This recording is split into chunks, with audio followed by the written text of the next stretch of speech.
En este vídeo vamos a aprender cómo crear un sistema de infección en TypeFlow para conseguir un efecto para el feedback que estáis viendo ahora mismo en pantalla.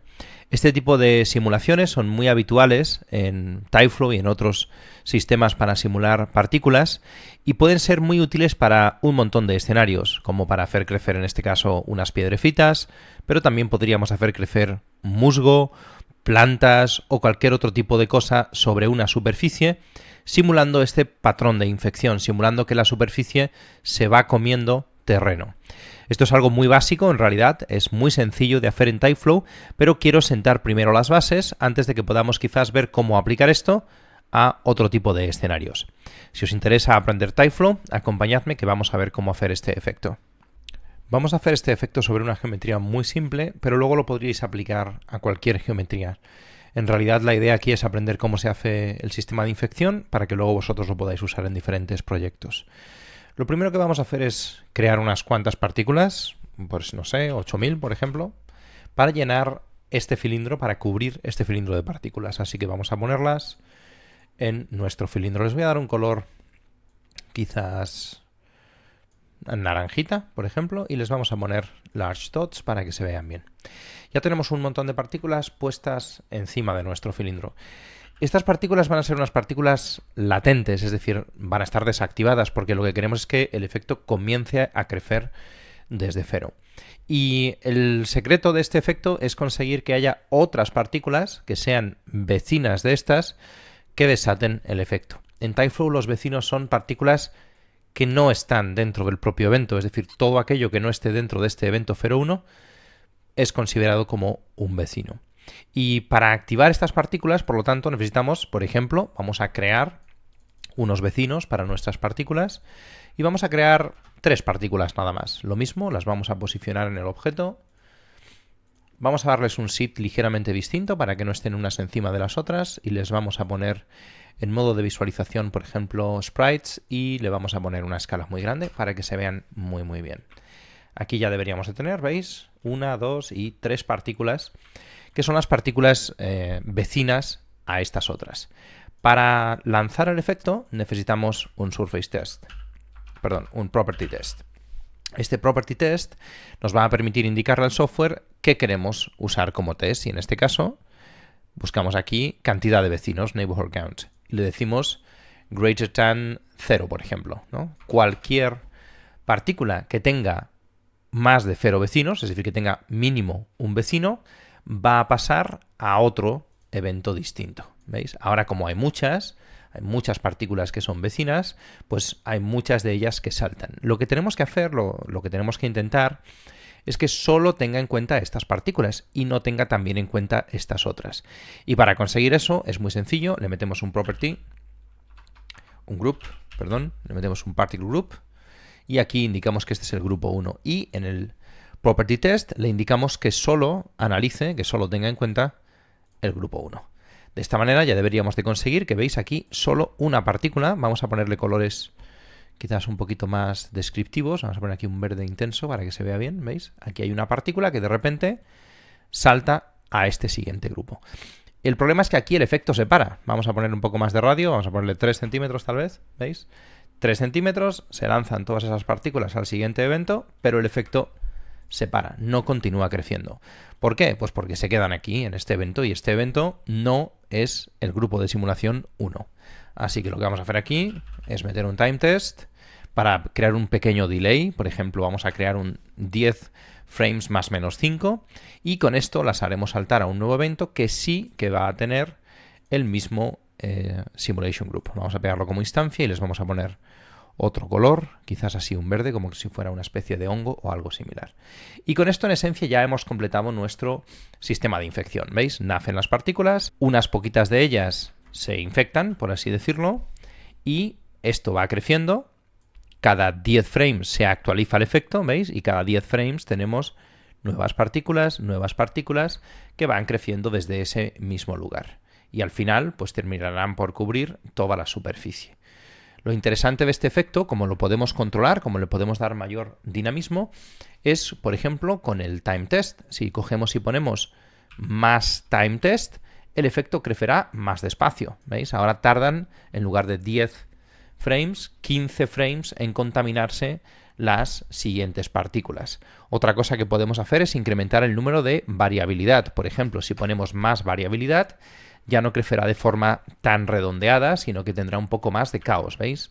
Es un poco más caótico el crecimiento. Podemos hacerlo todavía más exagerado, 20 y 20, por ejemplo, ¿veis? Y entonces conseguimos mucho caos en nuestro efecto. Si nos pasamos de caos quizás no queda bien, pero algo intermedio puede estar muy bien, ¿veis? Entonces ahora estas partículas crecen de forma más caótica. También, por supuesto, aquí podríamos controlar que en lugar de que aparezcan todas las partículas en un solo frame, pues igual le ponemos del 30 al 60 y le ponemos 5 en total. ¿Veis? Entonces las partículas irán naciendo, ¿veis? Progresivamente, hasta que tengamos nuestras 5 partículas. Podemos poner más, podemos poner 10, ¿veis? Entonces será como que hay varios focos, varios puntos de los que nace nuestro efecto de infección.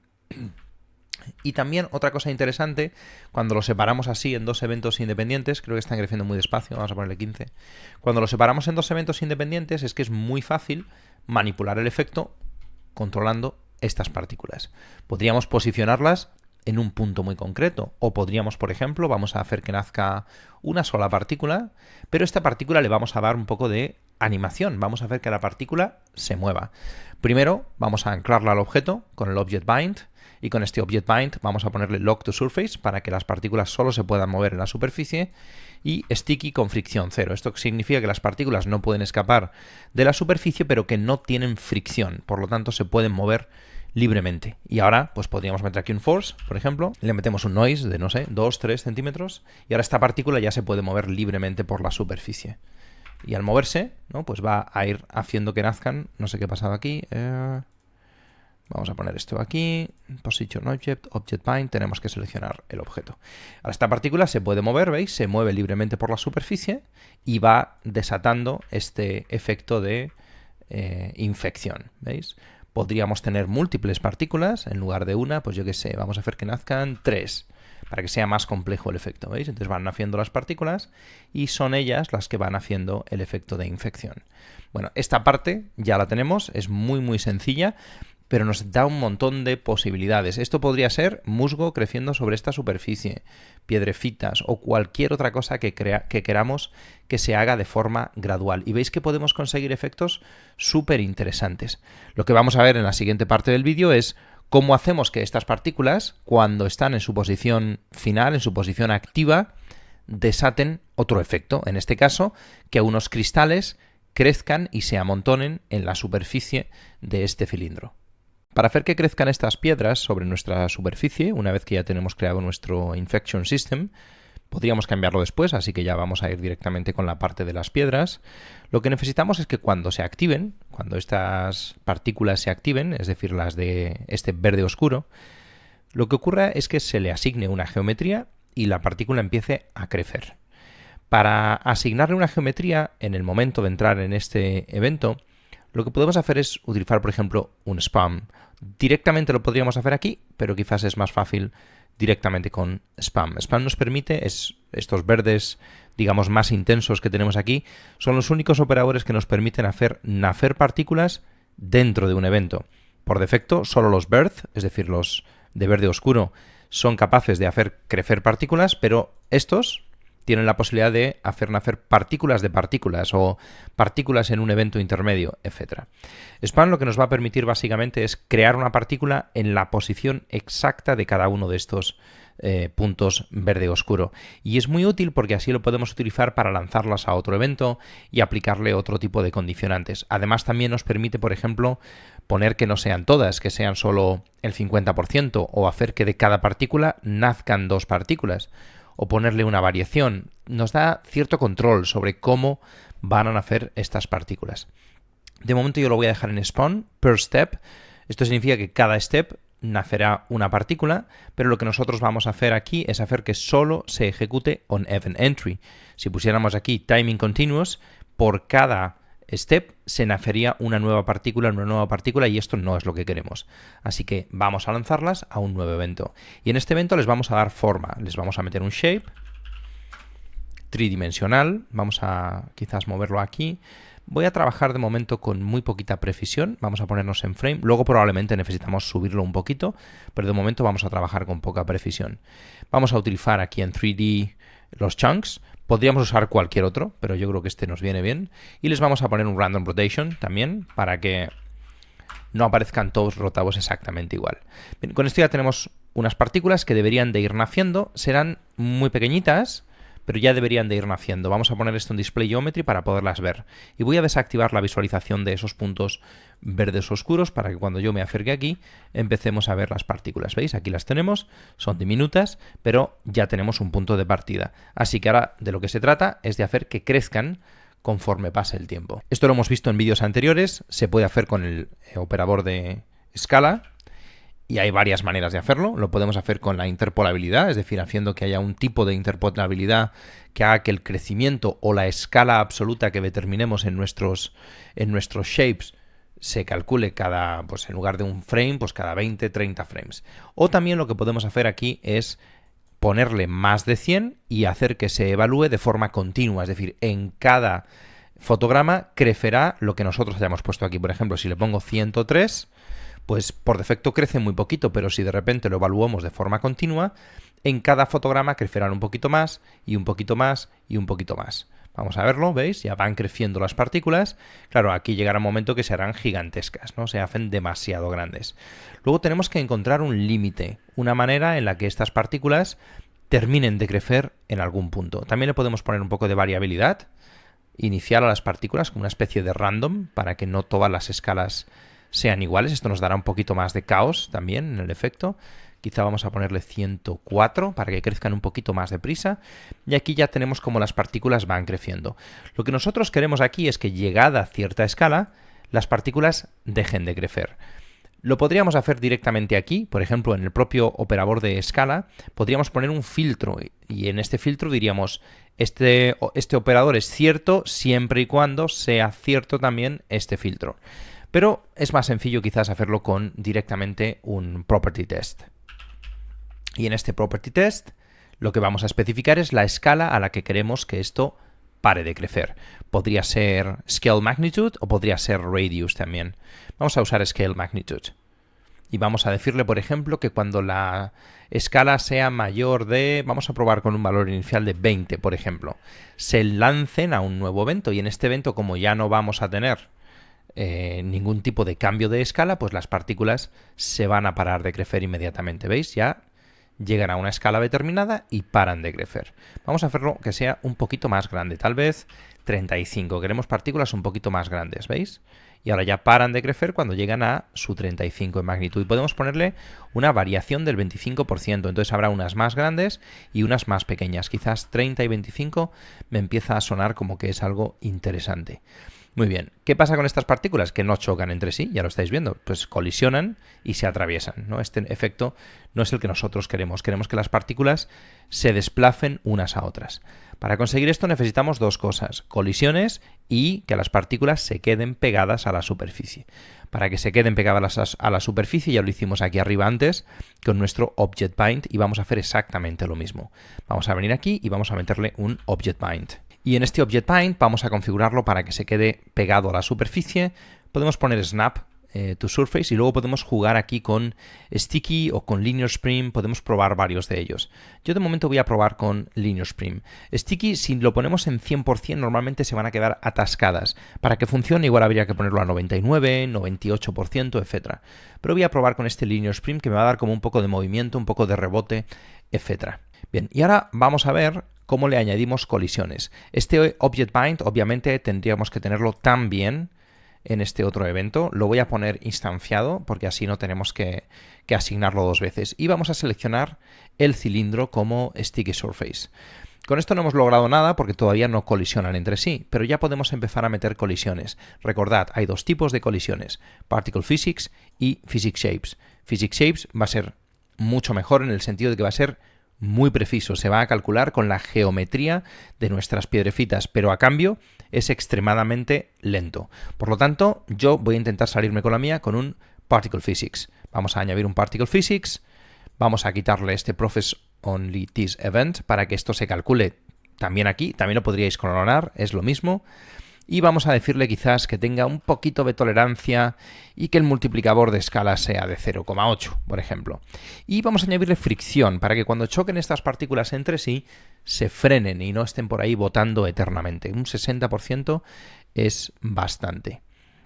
Yo creo que con esto más o menos lo deberíamos de tener. Vamos a probarlo, vamos a ver cómo empieza a funcionar esto. Ahora deberían de nacer nuestras partículas y cuando llegue el momento en el que choquen entre sí se deberían de desplazar unas a otras. ¿Veis? Ahora chocan y se desplazan unas a otras, se mueven unas a otras. De momento es un poco caótico, luego podremos intentar arreglarlo quizás controlando nuestra fricción, controlando el radio de influencia, etc. Pero ya tenemos más o menos el efecto que estábamos buscando. ¿Qué es lo que nos falta ahora? Nos falta conseguir que no todas sean del mismo tamaño porque si no el efecto es un poquito aburrido. Y por lo tanto, para conseguir que haya variedad de escala, necesitamos otro property test, porque con este la escala es muy homogénea, hay un poco grado de variabilidad. Pero si creamos otro property test, podemos copiar este incluso y pegarlo. Ya tenemos dos property test. Vamos a hacer que se evalúe primero el de nuestra escala, digamos, general y posteriormente el de una escala mayor. ¿Cuál es el problema? Que si nosotros aquí ponemos, por ejemplo, 55, imaginaros, claro, nunca vamos a llegar a 55 de escala porque siempre que se cumpla esta condición, las partículas van a saltar al siguiente evento. Sin embargo, podemos ponerle una restricción a este property test. Podemos irnos a filtros y activar los filtros. Los filtros a mí personalmente me encantan, me parece que es una manera muy interesante de controlar las propiedades de nuestro TypeFlow. Y aquí podemos añadir todo tipo de filtros. En concreto, vamos a añadir uno que sea un random value. Tenemos de 0 a 100 o de 0 a 1. Da igual, yo voy a usar de 0 a 1. Y voy a poner, por ejemplo, que el 90% de las partículas van a cumplir este criterio. Es decir, el 90% de las partículas van a saltar a este evento cuando se cumpla este condicionante, pero el 10% va a continuar bajando en este evento 0,5 y llegará a encontrarse con este otro, vamos a ponerle más para que sea más bestia, y por lo tanto aquí habremos conseguido crear algo de variedad. Vamos a simular un poquito este evento, a ver qué es lo que tenemos en términos de variedad. Todavía no hay mucha variedad, vamos a ver si quizá le podemos poner aquí en el Scale Magnitude algo más. Vamos a ponerle, yo qué sé, 80, por ejemplo. Vamos a ver si esto nos da la variedad que estamos buscando. Empezamos a tener algo de variedad. Quizá lo que ocurre es que el 10% es mucho y además que este 25 quizás no nos está ayudando. Vamos a quitarle un poquito de variabilidad a las grandotas y también vamos a hacer que en lugar de ser este test el 90% sea el 95%, que haya menos de las grandes y esto también nos va a dar, yo creo, un efecto más interesante, ¿no? Como más bonito, ¿no? A nivel visual. Y esto ya empieza a funcionar, ya nos empieza a dar lo que estamos buscando. ¿Veis? Ahora hay unas cuantas partículas que no cumplen este condicionante y que por lo tanto terminan en el otro. Podemos desactivar el primero si queremos ver un poco qué escala es la que nos está dando. ¿Veis? Esta es la escala que nos está generando. Yo creo que las voy a hacer todavía un poquito más grandes. Vamos a ponerle 90. Quiero unas partículas bien grandes. Una cosa así creo que está bien. Ya podemos activar el otro y vamos depurando el efecto. Bueno, esta parte final de depuración es muy importante. Os recomiendo que invirtáis tiempo porque es donde realmente diseñamos el efecto, donde le damos su aspecto. Yo lo tengo que hacer más rápido pues porque estamos en un tutorial y no tenemos mucho tiempo, pero ahí es donde yo os recomiendo que invirtáis más tiempo para depurar vuestro efecto. Y con esto ya tenemos conseguido nuestro sistema. Ahora quizás sería cuestión de tocar un poquito la precisión. Vamos a irnos a un cuarto de frame, por ejemplo. Bueno, y aquí ya podemos ver el efecto completado. Todavía tiene un poquito de rebote, que no me gusta demasiado. Las partículas rebotan un poquito al chocar unas con otras, pero bueno, sería cuestión de ir configurando en el Bean2Object sus propiedades para que sea más restrictivo, para que no permita tanto rebote y podríamos tener un efecto como el que vimos al principio. Como veis es muy sencillo, pero esto ya nos abre las puertas de hacer muchas cosas. Por ejemplo, los típicos efectos donde un montón de plantas van creciendo y van llenando una habitación o van llenando un árbol o una roca de musgo, etcétera. Lo podríamos hacer perfectamente con este tipo de sistemas. Espero que hayáis aprendido algo interesante de TypeFlow. Si es así, por favor, dejádmelo saber en comentarios.